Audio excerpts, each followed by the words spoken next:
गुजरात में पिछले 2 दिन से बारिश नहीं हुई है। शहर शहर जमा पानी धीरे धीरे कम हो रहा है, लेकिन कम होता पानी तबाही के निशान भी छोड़ जा रहा है। इसके साथ ही गुजरात को इतनी जल्दी बारिश और बाढ़ से राहत भी नहीं मिलने वाली है। आसमानी आफत अभी और परेशान करने वाली है, क्योंकि 2 दिन बाद फिर से बारिश शुरू होने वाली है। आमतौर पर सितंबर के महीने की बात करें तो शुरू होने के साथ ही गुजरात में बारिश खत्म हो जाती है, लेकिन इस बार अगस्त ने तो डराया ही और सितंबर भी सितम ढाने को तैयार है।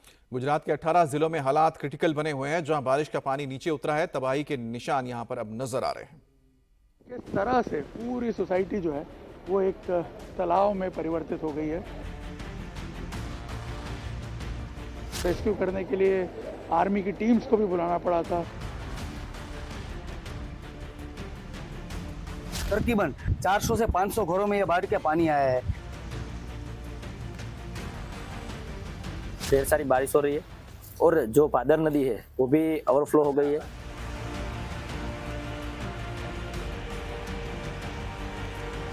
दाईं ओर पानी, बाईं ओर पानी, बीच में चलती रेलगाड़ी। पानी के बीचों बीच डूबा हुआ शहर। शहरों के बीचों बीच सड़कों पर घूमते मगरमच्छ। वो भी एक नहीं बल्कि 5 मगरमच्छों का झुंड। ये कितने खतरनाक हैं, क्या कर सकते हैं, इसका अंदाजा आप तस्वीरों को देखकर लगा सकते हैं।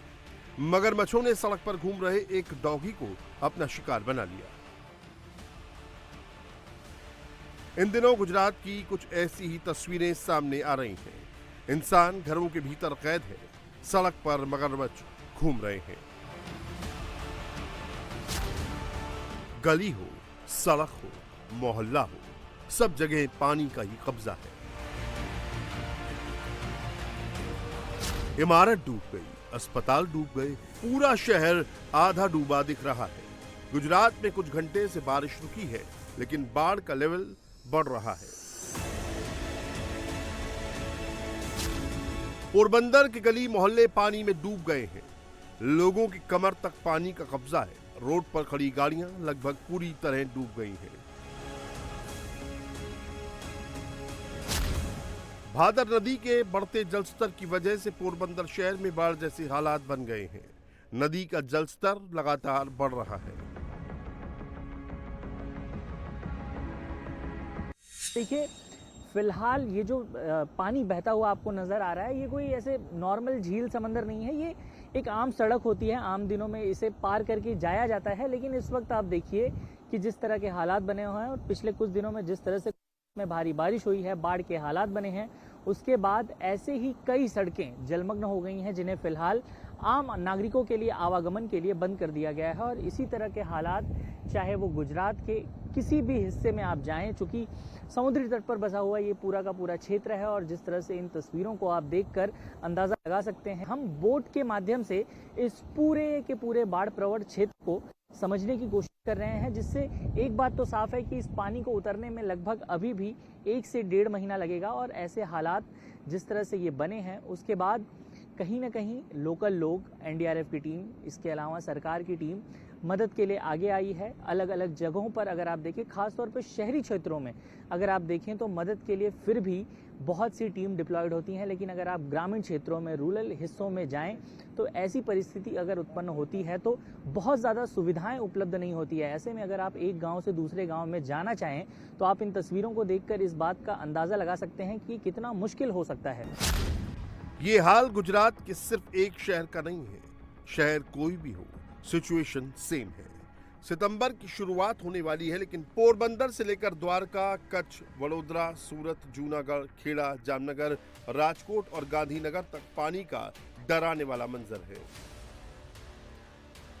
फिलहाल आप देखिए कि पिछले कुछ दिनों में गुजरात में जिस तरह से बाढ़ का माहौल था, उसके बाद जो तस्वीरें, जो मंजर निकलकर सामने आ रहे हैं, वो कितने भयावह हैं कि आप इन तस्वीरों में टूटी हुई सड़कें, टूटे हुए पत्थर और जो दीवारें हैं, उन्हें देखकर इस बात का अंदाज़ा लगा सकते हैं कि पिछले कुछ दिनों में जो पानी का बहाव था इस क्षेत्र में, कितना ज़ोरदार रहा होगा। क्योंकि आप देखिए, ये पूरा गांव का इलाका है, ये सड़कें हैं, सड़कों को भी अगर आप देखें तो फिलहाल जलमग्न हुई नज़र आपको आएंगी। खड्डे बन चुके हैं इन सड़कों के अंदर और ये रास्ता आगे की तरफ जाता है। मैं आपको दिखाऊं देखिए एक गाड़ी यहाँ से पास होने की कोशिश कर रही है, दूसरी तरफ आपको मैं अपने कैमरामैन से कहूँगा कि वो पूरी की पूरी जरा इस सड़क को दिखाएं, ताकि इस वक्त जो यहाँ पर हालात बने हुए हैं, आप देखिए कि फ़िलहाल आम जनजीवन इस तरफ गांव के क्षेत्रों में पहुँचना थोड़ा सा मुश्किल है। यहाँ से ये क्रॉस करके दूसरी तरफ जाएंगे।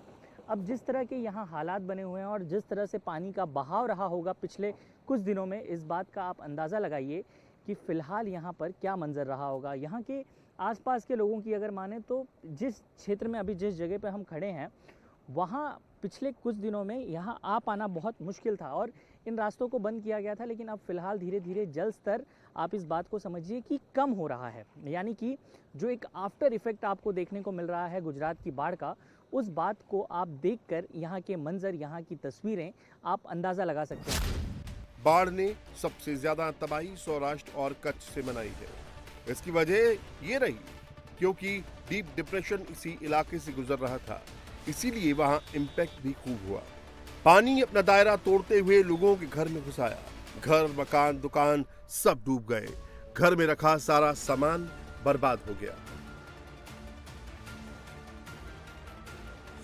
बरसात रुके हुए 2 दिन बीत चुके हैं, लेकिन फिर भी आप देखिए कई कॉलोनीज में अभी भी घुटने तक पानी है। अगर हम आगे जाते हैं थोड़ा पानी और बढ़ जाएगा। यहाँ इस वक्त मांडवी की हम हॉस्पिटल क्वार्टर्स जो हैं मांडवी सिविल हॉस्पिटल के वहाँ पे हैं और आप देखिए बरसात रुके हुए 2 दिन हो चुके हैं, लेकिन फिर भी पूरी सोसाइटी अभी पानी में जलमग्न है। और ऐसा इसलिए क्योंकि 2 दिन पहले तक मांडवी में अनप्रेसिडेंटेड बारिश हुई है। शायद ऐसी बारिश लोगों ने पहले कभी नहीं देखी थी। बताया जा रहा है करीब 4 दिन में 40 इंच से ज़्यादा बारिश हुई। अच्छा, यहाँ तक पानी आ चुका था? हाँ। तो अभी पानी उतरते उतरते भी मतलब अभी भी यहाँ टच कर रहा है आपके? हाँ, अभी तो घर में तो भरा हुआ है। घर के अंदर अभी भी है? अभी भी है। अच्छा, आइए हम घर के अंदर आपको लेके चलते हैं। इनके ये हॉस्पिटल क्वार्टर्स का जो ये घर है, यहाँ अगर आप देखेंगे अभी भी पानी है। अपना सामान बचाने के लिए ऊपर शिफ्ट कर दिया था इन्होंने। सारा यहाँ जो आप देखिए सामान है, अभी भी घर के अंदर पूरा पानी भरा हुआ है। यहाँ अगर आप देखेंगे आकर के सारा सामान जो है ये ऊपर शिफ्ट कर दिया था। इधर आप देखिए किचन में ये फ्रिज वगैरह जो है ये देखिए अभी भी ऊपर चढ़ा के रखा हुआ है। सारा जो खाने पीने का सामान था वो इस तरह से ऊपर इन्होंने चढ़ा दिया। कच्छ के हर इलाके से तस्वीरें एक जैसी नजर आ रही थी। जैसे जैसे हम आगे बढ़ रहे थे सिचुएशन और भी डेंजर हो रही थी। अंतर बस इतना था, किसी के घर में 2 फीट पानी भरा था तो किसी के घर में 3 फीट पानी का कब्जा था। लोग घरों को छोड़ पलायन करने पर मजबूर थे। यहाँ से हम आगे जाएंगे तो आपको देखने को मिलेगा कि पानी जो है वो और बढ़ता ही जा रहा है।